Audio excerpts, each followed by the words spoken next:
있습니다. 네, 월성 원전 1호기의 경제성 평가 조작에 관여한 혐의를 받고 있는 백운규 전 산업통상자원부 장관에 대한 구속영장이 기각됐습니다. 판사 출신 변호사시고요. 더불어민주당 전 의원이시기도 했습니다. 서기호 변호사와 관련된 소식 자세히 알아보겠습니다. 안녕하십니까? 네, 안녕하세요. 예, 구속영장이 기각됐는데 일단 법원이 어떤 사유로 왜 이렇게 기각을 시켰는지 그 이야기부터 해볼까요? 예. 예, 우선 제가 더불어민주당 의원은 아니었고요. 예. 정의당 소속 의원이었습니다. 아, 그렇습니다. 죄송합니다. 정의당 소속 예. 의원이셨습니다. 그런데 이제 2018년도에 예. 정의당 탈당한 상태에서 지금 현재는 무소속입니다. 아, 그렇습니다. 그냥 예. 변호사 업무만 하고 있고요. 예. 잠깐 제 개인 수장 말씀드렸고, 음. 그다음에 이번 구속영장 기각에 대해서 저는 뭐 예상을 했었습니다만은 예상대로 예. 기각이 됐습니다. 정확한 판단이었다고 봅니다. 예. 그 이유는 이 사건이 애시당초에 문서를 좀 삭제했던 그 직원들, 산자부 직원들에 대한 감사 방해죄, 그거야 이제 문서를 이제 막 파괴했으니까 그것은 문제가 되지만 예. 산업부 장관이 그런 것들을 직접 지시를 했다거나 또 경제성 원전에 대한 경제성 조작을 했다거나 이렇게 하기에는 우리 국민들이 상식적으로 보기에도 그렇게까지 장관이 할 이유가 있을까 이런 생각이 들었지 않습니까? 예. 그런 근본적으로는 이 구속영장은 윤석열 검찰총장이 이 현 정권에 대한 수사를 뻗어나가기 위한 무리한 수사였다라는 게 이제 증명된 거라고 생각됩니다. 그렇군요. 예. 일단 기각 사유에서 범죄 혐의에 대한 소명이 충분히 이루어졌다고 보기 부족하다. 이렇게 이야기를 한 부분이 있고 증거 인멸 염려가 있다고 단정하기도 어렵다. 이렇게 두 부분이 있는데 이런 것들이 어떻게 보면 검찰에게는 굉장히 뼈아픈 부분이었던 것 같고요. 이례적으로 근데 570자 분량의 기각 사유를 발표했는데 이게 좀 긴 편이었던 거죠? 예, 매우 긴 편입니다. 매우 긴 편입니까? 예. 왜냐하면요. 예. 일반적으로는 증거 인멸 또는 도주 우려 없음. 예. 이렇게 증거 인멸 및 도주 우려 없음 이렇게 하거든요. 예. 그러면 이제 11글자인데 예. 거기다가 굳이 또 추가한다면은 범죄 사실에 대한 소명도 부족함 이런 문구가 추가됩니다. 예. 그래봐야 23자고요. 예. 그런데 570자 분량이라고 하면은 왜 내가 이 영장을 기각하는지를 이 담당 판사는 굉장히 구체적으로 써놨다는 것이고 그 이유는 내가 정치권을 눈치 보기 차원에서 기각한 게 아니고 예. 법리적으로 보니까 이거는 충분히 기각될 만한 사안이고 본안 판단에 가서 나중에 기소되더라도 이 무죄 나올 것 같다. 내가 보기에는 그 정도로 굉장히 구체적으로 썼다는 거죠. 아, 그것은 영장 담당 판사가 올 때 너무 명백하게 이거는 무죄 사유다라는 겁니다. 무죄 사안이다. 그렇군요. 네. 예. 그렇게 봐야 되는군요. 보통은 영장 담당 판사가 이렇게 길게 안 쓰고 예. 아까 말한 것처럼 23글자 안에서 그러니까 대부분은 증거인멸 또는 도주 우려 없음 이게 가장 기본이고요.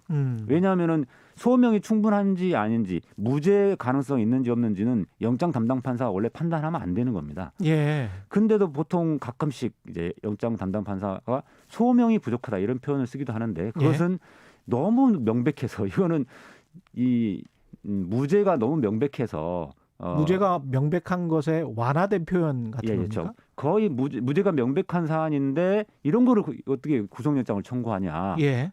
하는 차원에서 할 때 주로 소명이 부족함 이 부분도 추가시킵니다. 그럼 이것만 보면 직권 남용 혐의가 안 된다, 성립되지 않는다 이렇게 판단할 수 있는 건가요? 그렇죠. 지금 현재까지 검찰이 수사한 부분만 봐서는 직권남용죄가 성립되지 않는데 무리하게 지금 수사하고 있다.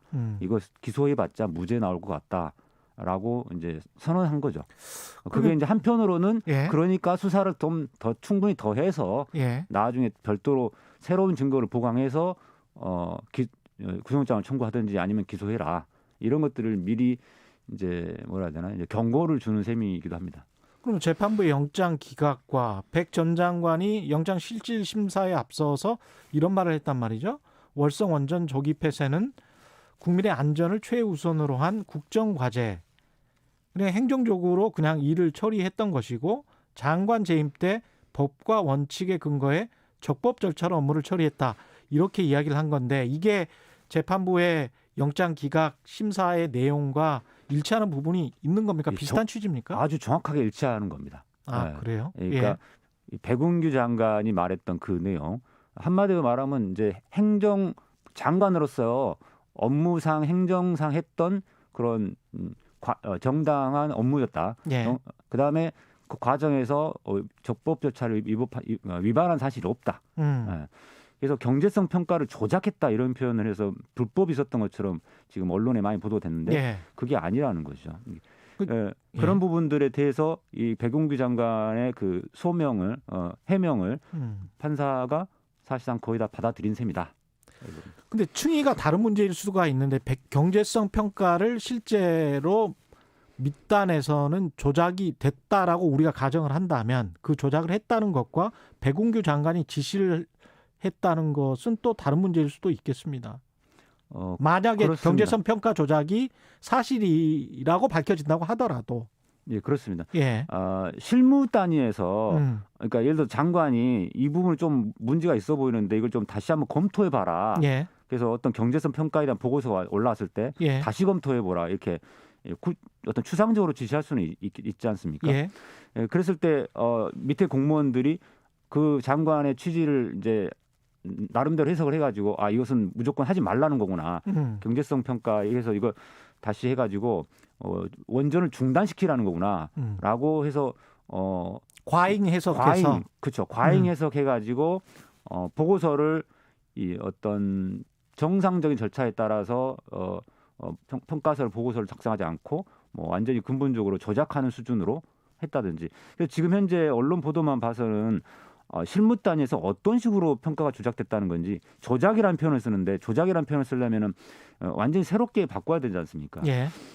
그래서 그런 부분에 대한 구체적인 내용들이 아직 나오지는 않았는데 예를 들면 이번에 이제 2명이 구속된 공무원들이 문서를 삭제했잖아요. 문서를 삭제한 거는 명확하게 범죄인데 그런 수준으로 조작이 어떻게 이루어졌다는 건지에 대한 것이 아직 안 나와서 저도 잘 모르겠습니다만은 설령 그런 부분이 실무 단위에서 있었다 할지라도 장관이 그런 부분까지 세세적으로 구체적으로 이렇게 해서 조작해 보통 이렇게 지시하지는 않는단 말이죠. 그렇겠죠.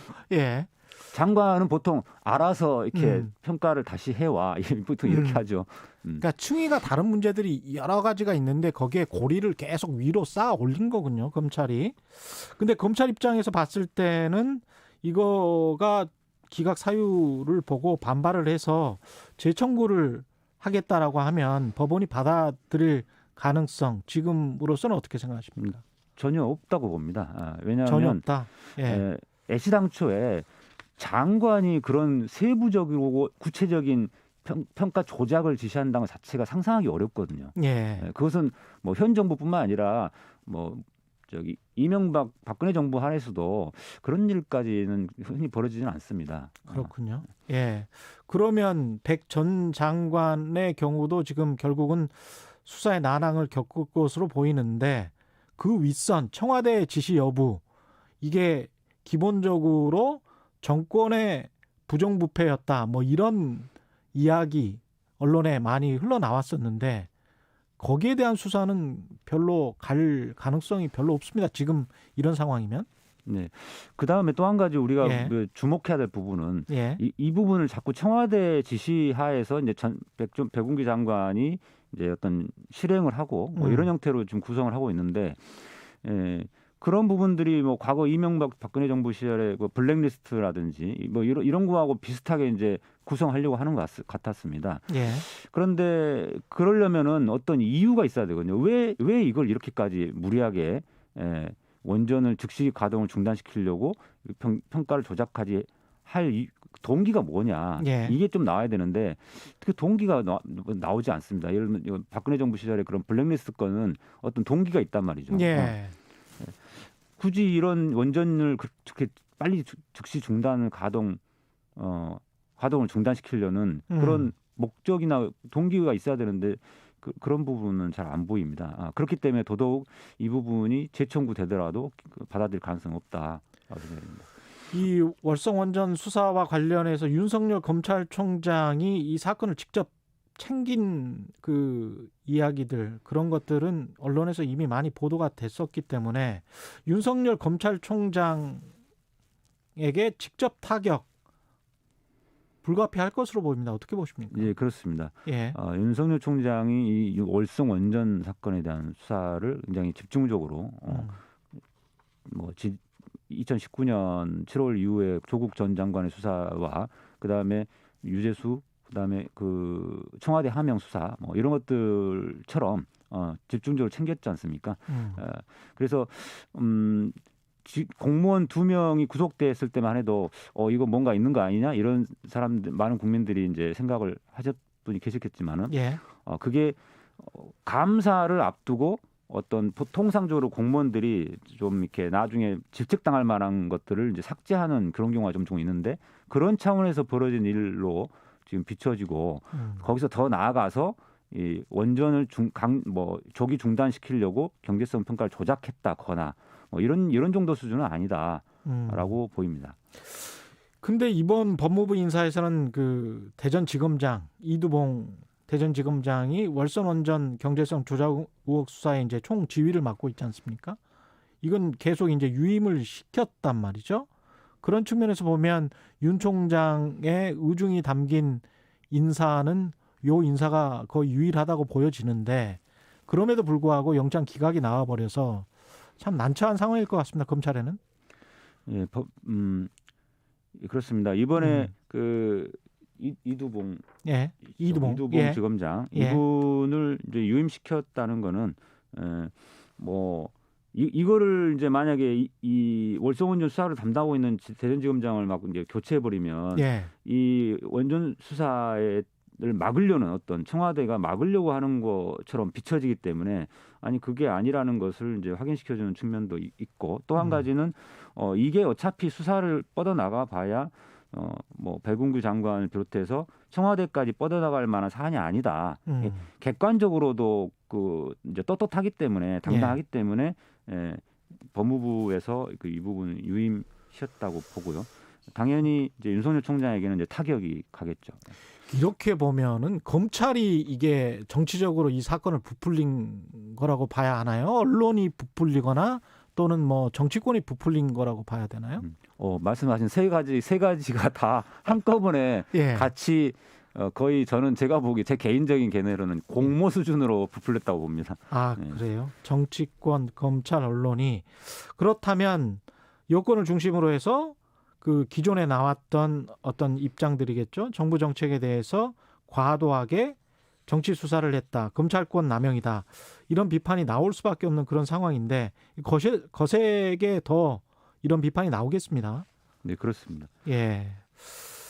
그 아까 말씀을 잠깐 언급하셨는데요. 산업부 공무원 3명 같은 경우에 이 문건 530건을 삭제한 혐의로 이제 기소가 됐지 않습니까? 네네. 이건 다른 사건으로 봐야 됩니까? 네, 그렇습니다. 아까도 말씀드렸듯이 그거는 감사를 앞두고 감사원의 감사를 앞두고 그런 경우에 보통 직원들이 공무원들이 감사원에서 소위 말하면 이제 질책당할 수가 있기 때문에 그런 혹시 그런 오해가 될 만한 것들을 지운다든지 이런 경우가 종종 있는데 그 과정에서 벌어진 일인 것으로 보이고 그 삭제한 파일들도 보면은 거의 대부분 백업 파일이라든가 무슨 인사가 아니라 그냥 명단 서식이라든가 불필요한 파일들을 지운 측면도 많이 있거든요.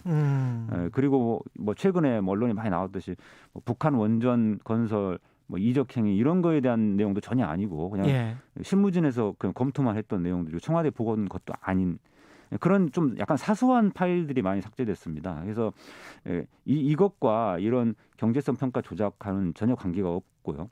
이번에 파일 삭제된 것 중에 그런 내용들이 있어야 되는데 전혀 그런 게 있다는 거는 보고가 되어 있지 않습니다. 경제성 평가 조작과 감사를 앞두고 파일을 삭제한 것하고는 달리 봐야 된다. 충이가 다른 문제다. 그런 말씀을 하시는 것 같고요. 사안 자체도 다르고 삭제된 파일 자체가 그런 경제성 평가 조작과 관련된 파일이 없습니다. 북한 원전 건설 관련한 문건 말씀을 하셨는데 이 북한 원전 관련해서는 원전 건설 관련 문건 가지고는 내부 검토였느냐 아니면 직접 하려고 했느냐. 그리고 하려고 했으면 국민들에게 이야기를 했어야 하지 않느냐.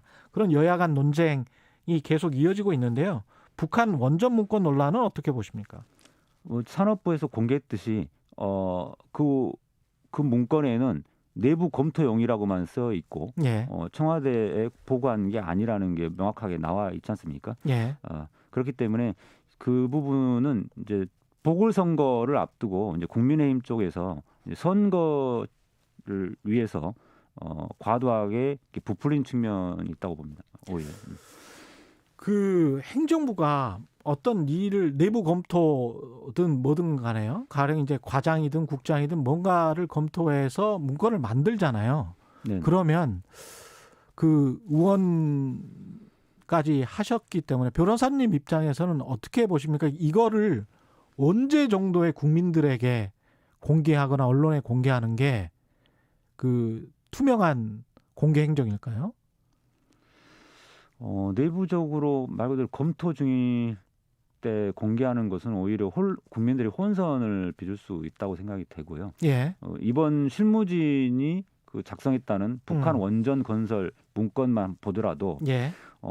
그 부분은 논란이 있을 수 있는 내용들인데 예. 그런 것들을 청와대까지